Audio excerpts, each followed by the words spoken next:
Halo, assalamualaikum teman-teman. Jumpa lagi dengan saya Ilham Baris. Selamat datang di channel Purnomo The Series. Gimana kabar kalian? Semoga selalu sehat dan baik-baik saja ya. Kali ini kita akan meneruskan merangkum Manhwa Sisingji prequel dari Raja Gila Asura part 9 ya guys. Dan gak usah berlama-lama lagi, langsung saja gas cuy. Di episode sebelumnya, Luho diajak berduel oleh Raja Bandi Asura. Dan dengan kemampuan Luho, Raja Bandi pun mengakui kehebatan dan bakat dari Luho. Ia pun lalu menyuruh Luho agar menemui kedua raja yang lain untuk mendapatkan pengakuan dari raja lainnya itu. Scene lalu beralih di malam yang terang disinari oleh rembulan yang bersinar terang.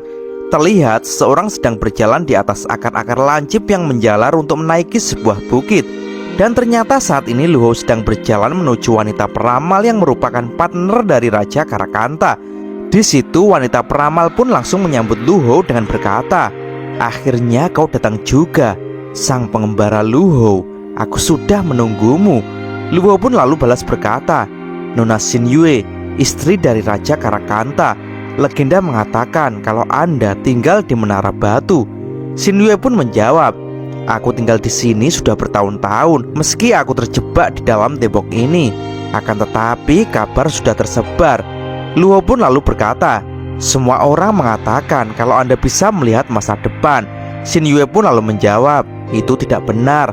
Takdir tidak dapat diprediksi dan bahkan dewa pun tidak dapat melihatnya. Aku hanya bisa melihat beberapa tanda, dan itu semua hanyalah sebuah petunjuk." Luho pun berkata, "Aku telah menunggu Raja Karakanta, tapi ia tak pernah muncul. Aku hanya bisa datang untuk mencarinya di sini." Xinyue pun lalu berkata, "Itu benar. Meskipun dia adalah seorang raja, akan tetapi dia sangat pemalu. Dia tidak punya teman. Dia tidak banyak bicara. Sejak kecil saat dia merasa galau, dia selalu akan menjadi bahagia hanya ketika dia menemuiku. Bisakah kau menjadi temannya?" Luho pun menjawab, "Aku tidak tahu." Dan kini Xinyue pun memegang tangan Luho. Luho pun kini terkejut karena ia saat ini melihat masa lalu Xinyue. Pada saat itu, Xinyue yang telah mati berjalan untuk melewati jembatan reinkarnasi. Dan tiba-tiba saja terdengar suara yang berteriak, "Berhenti!" Xinyue pun terkejut dan menoleh ke belakang. Dan ternyata itu adalah Raja Karakanta. Dan disitu ia berkata, "Ujung jembatan itu adalah kosong. Mereka yang melewati jembatan ini akan melupakan semuanya. Xinyue, tolong jangan pergi. Ayo, kembalilah bersamaku." Raja Karakanta pun lalu memeluk Xinyue dan berkata, "Tidak apa-apa, tak ada sesuatu pun yang dapat memisahkan kita, termasuk kematian." Raja Karakanta pun lalu mengangkat tangannya. Seketika keluarlah sinar cahaya yang sangat terang. Dan Raja Karakanta mengatakan kalau cahaya itu adalah jalan untuk kembali ke dunia. Ia juga menyuruh Xinyue jangan pernah melihat ke bawah. Mereka berdua pun mulai terbang ke atas. "Ayo pergi, kita akan segera pulang," ucapnya. Dan saat mereka berdua akan terbang, tiba-tiba saja maghrib. Kini terlihat beberapa iblis bocil hijau yang memegangi kaki Xinyue. Yang jelas hal itu membuat Xinyue ketakutan. Dan sambil memegangi kaki Xinyue, para bocil-bocil iblis itu berkata, "Tolong, jangan tinggalkan kami." Mengetahui hal itu, Karakanta pun berkata, "Hah, mereka adalah bayi-bayi hantu yang kelaparan di dunia bawah. Apakah mereka tertarik dengan cahaya?" Sedangkan Xinyue pun sangat panik dan berteriak-teriak minta tolong kepada Karakanta. Karakanta pun dengan sekuat tenaga segera menarik tubuh istrinya itu. Dan ia tak akan melepaskannya. Akan tetapi tiba-tiba saja bocil iblis pun kini berhasil mencakar mata dari Xinyue, membuat Xinyue pun mengerang kesakitan. Hingga akhirnya mereka berdua pun kini sudah terbawa di dunia atas. Akan tetapi saat ini tubuh Xinyue masih terjebak di dalam tembok. Dan akibat cakaran dari bocil iblis tadi membuat Xinyue kini tak mempunyai mata lagi alias buta. Dan kini terlihat Xinyue pun melepaskan tangannya dari Luho. Di situ Luho lalu berkata, "Kamu telah mati, tetapi Raja Karakanta memaksamu melarikan diri dari dunia bawah. Dan kau akhirnya dapat kembali ke dunia dengan keadaan yang seperti sekarang ini. Dan kamu adalah istrinya." Xinyue pun balas berkata, "Benar, dia sangat mencintaiku. Dia sebenarnya tidak tahan aku di sini untuk sementara waktu. Bahkan dia juga tidak tahan jika aku berbicara dengan orang lain. Kamu sebaiknya hati-hati karena Raja Karakanta sering cemburu dan marah." Dan tiba-tiba saja dari belakang Luho kini muncul bayangan hitam pria kekar dengan rambut-rambutnya yang dikucir. Luho pun kini jadi terkejut. Dengan tatapan yang tajam, orang itu berkata, "Hei bocah, apakah kamu adalah Luho yang banyak dirumorkan itu?" Dan mak ceder. Dan ternyata itu adalah Raja Karakanta yang langsung menggeprek kepala Luho ke tanah. Raja Karakanta di situ berkata, "Baiklah, ayo kita mulai.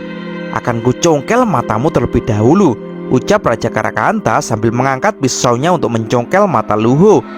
Dan jelas hal itu membuat Luho sangat kaget dan madar. Untung saja Luho dengan cepat bisa menghindar, membuat tusukan Raja Karakanta menghantam ke tanah. Raja Karakanta pun terkejut dengan kemampuan Luho, karena ia merasa kalau pisaunya sempat berhenti di tengah jalan, sehingga tusukannya bisa dihindari Luho. Dan kini Luho pun tiba-tiba sudah melompat dan bersiap akan menebas Raja Karakanta. Benar sekali, jika aku membakar jiwa asuraku, semua yang ada di depanku akan diam sejenak. Ini adalah jiwa tempur asuraku, teriak Luho. Dan tebasan pedang iblis asura. Maafut, Luho pun kini menebaskan kedua pedangnya. Seketika muncul tebasan silang yang besar ke arah Raja Karakanta. Dan serak. Menerima tebasan yang begitu kuat, Raja Karakanta pun berkata, bagus sekali. Tebasan itu membuat akar-akar di situ pun terpotong. Akan tetapi tubuh dari Raja Karakanta pun masih bisa untuk menahan tebasan yang dahsyat itu. Dan kini terlihat muncul besi-besi yang mulai melilit tangan Raja Karakanta. Luho pun terkejut dibuatnya. Di situ Raja Karakanta berkata, "Kau bisa menekan semua pergerakan lawan. Untuk mematahkan itu semua, aku harus menggunakan senjata." Lalu kini besi-besi yang melilit di tangan Raja Karakanta pun mulai membesar, membentuk senjata bor yang tajam. Dan maafut, terima ini. Delep. Seketika bor itu pun menembus dada kanan Luho. Akan tetapi Luho pun tak menyerah begitu saja. Tangan kirinya pun segera mengangkat pedangnya dan maksrak. Seketika Luho memotong tangan bor dari Raja Karakanta. Jelas hal itu membuat Raja Karakanta terkejut. Luho pun lanjut berteriak, "Ya dan makclang." Tebasan Luho kini segera ditangkis Raja Karakanta dengan senjata bornya yang tersisa. Mereka pun kini saling dorong-mendorong dengan sangat kuat. Di situ Raja Karakanta berkata di dalam hati, "Luar biasa ganas. Setelah dia terluka, serangannya malah semakin kuat." Dan dahar, Luho pun kini terlempar dan mendarat di situ. Luho pun berkata, "Hah? Apakah tangan dari Raja Karakanta bisa berubah sesuka hati menjadi senjata?" Raja Karakanta pun menjawab, "Tubuhku memang seperti ini, bisa menyerap tambang yang mengandung zat besi langka, dan aku bisa membentuknya sesuai kehendakku. Aku pasti bisa menghancurkanmu."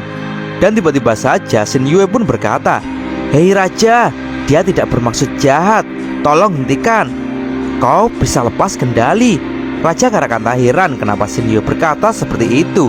Shin Yue pun balas berkata, "Dia bocah yang menarik. Ya, seperti raja, dia telah digembleng oleh leluhurnya." Mendengar hal itu, Raja Karakanta pun terkejut. "Hah? Benarkah? Apa kau bertemu dengannya?" Luho pun mengiyakan. Raja Karakanta pun berkata, "Aku hanya pernah mendengar legenda itu, tapi aku belum pernah bertemu. Mereka hanya tertarik dengan asura yang berbakat. Sebenarnya aku sangat ingin mendapat kesempatan bertemu agar bisa bersaing." Luho pun menjawab kalau ia tak bisa memberitahu di mana mereka berada, karena mereka lah yang mengambil Luho dan menggemblengnya di sana. Raja Karakanta pun menyahut, "Oh ya, sayang sekali." Dan kini besi di tangan Raja Karakanta pun mulai lepas dan ia lanjut berkata kepada Luho, "Asura memang suka berperang, tapi juga menghormati yang kuat. Kau telah mendapatkan pengakuan dariku atas kekuatanmu." Dan sambil melihat bor yang masih menancap di tubuh Luho, ia lanjut berkata, "Itu adalah kenangan dariku. Ambillah dan jadikan senjata." Luho pun berterima kasih. Raja Karakanta pun lalu pamit dan menyuruh Luho untuk melanjutkan perjalanannya. Raja Karakanta pun mulai menutup wajahnya dan berbalik badan dan lanjut berkata, "Ketika kamu nanti telah mendapatkan apa yang kamu inginkan, mari kita bertarung lagi dengan serius. Dan aku ingatkan, kau harus hati-hati dengan wanita itu, Raja Vimala Citra. Dia berbeda dari asura lainnya. Dia sangat berbahaya dan misterius. Jangan mencoba menggunakan 5 panca indera Dewa Asuramu untuk melihatnya. Apa kau paham? Scene lalu beralih saat ini Luho sudah berada di istana Raja Vimalacitra. Raja Vimalacitra pun kini menyuguhkan irisan daging kepada Luho. Di situ Raja Vimalacitra pun melirik Luho dengan tatapan yang tajam. Begitu juga dengan Luho yang menatap Raja Vima dengan serius. Raja Vimalacitra pun lanjut berkata, "Apakah ada masalah atas jamuanku? Aku sangat suka makanan yang lezat. Aku selalu menjamu tamu-tamu penting secara khusus dengan tanganku sendiri. Aku akan mempersembahkan yang terbaik dan mengeluarkan semua hidangan yang paling istimewa." Sebelum kedua dewa ini mati, mereka masih tersenyum. "Daging jenis ini adalah jenis paling enak," ucap Raja Vima setelah ia menyuguhkan 2 kepala dewa di meja makan untuk dimakan Luho. Luho pun tampak masih terdiam dan Raja Vima pun lanjut berkata, "Aku sangat membenci para dewa. Sedangkan kepada tipe dewa yang sangat aku benci, jika aku tidak makan daging mereka langsung, aku merasa belum puas. Aku percaya setiap asura semuanya pasti seperti ini. Benar bukan?" Luho pun lalu menjawab kalau ia sama sekali belum pernah melihat dewa. Dan Raja Vima pun lanjut bertanya kepada Luho kabar dari Tabu dan Jingyi. Luho pun menjawab kalau kabar mereka tidaklah buruk. Dan kini Raja Vima pun berkata, "Mereka adalah teman-teman lamaku dan aku sangat merindukan mereka. Rahasiaku ini aku hanya menceritakannya kepadamu. Sebenarnya aku adalah salah satu dari penghuni kapal Karam kuno. Aku adalah salah satu dari 99 hantu Asura. Setelah aku datang ke dunia fana ini, aku dengan cepat menjadi terisolasi dalam kehidupan. Dan sejak saat itu, aku tidak pernah melihat temanku lagi." Luho pun lalu berkata, "Kau adalah anggota 99 hantu Asura ya? Jadi karena itu kau sangat benci terhadap dewa?" Raja Vima pun lalu balas berkata, "Tapi sayangnya istana surgawi terlalu jauh. Sulit untuk menang hanya dengan kekuatanku sendiri. Bisakah kamu membantuku?" Luho pun menjawab, "Tentu saja." Raja Vimalacitra pun lanjut berkata, "Melakukan satu hal untukku terlebih dahulu. Tentu saja ini sangat tidak sulit.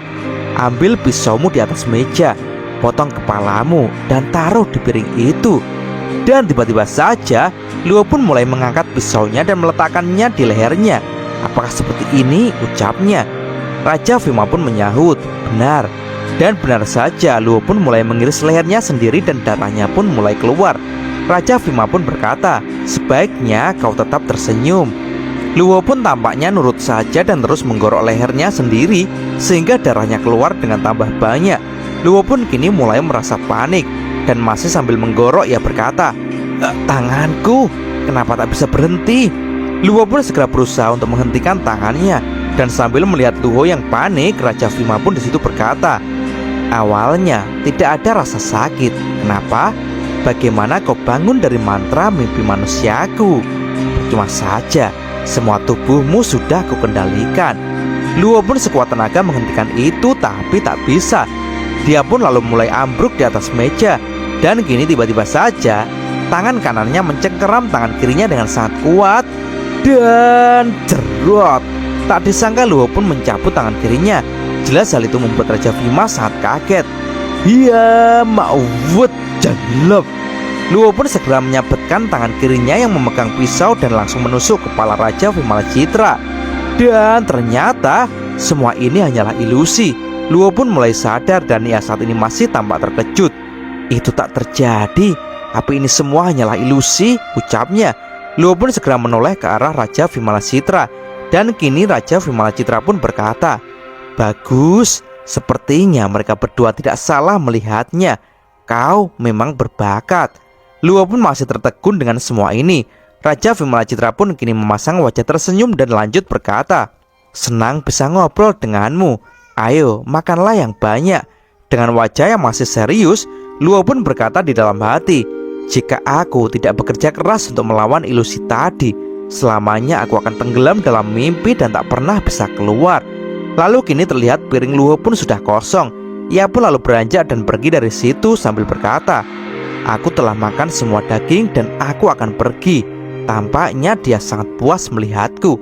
Akhirnya dia telah mengakui.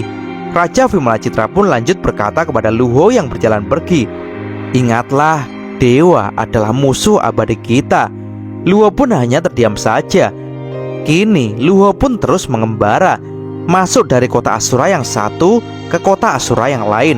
Dia pun terus menantang para Asura. Hingga suatu hari di arena pengadilan Asura, kini terlihat para penonton bersorak dengan sangat riuh. Hingga sang hakim di situ memberikan pengumuman, tidak ada penantang yang lain. Aku, ketua pengadilan Shin Luo Jia, mengumumkan, Luho si gila, dia adalah Raja Asura keempat kita. Dan cerita pun bersambung. Oke teman-teman, terima kasih sudah nyimak alur cerita kali ini sampai habis. Semoga teman-teman terhibur. Jangan lupa terus dukung channel ini agar terus berkembang ya. Dan sampai jumpa di episode selanjutnya. Assalamualaikum warahmatullahi wabarakatuh.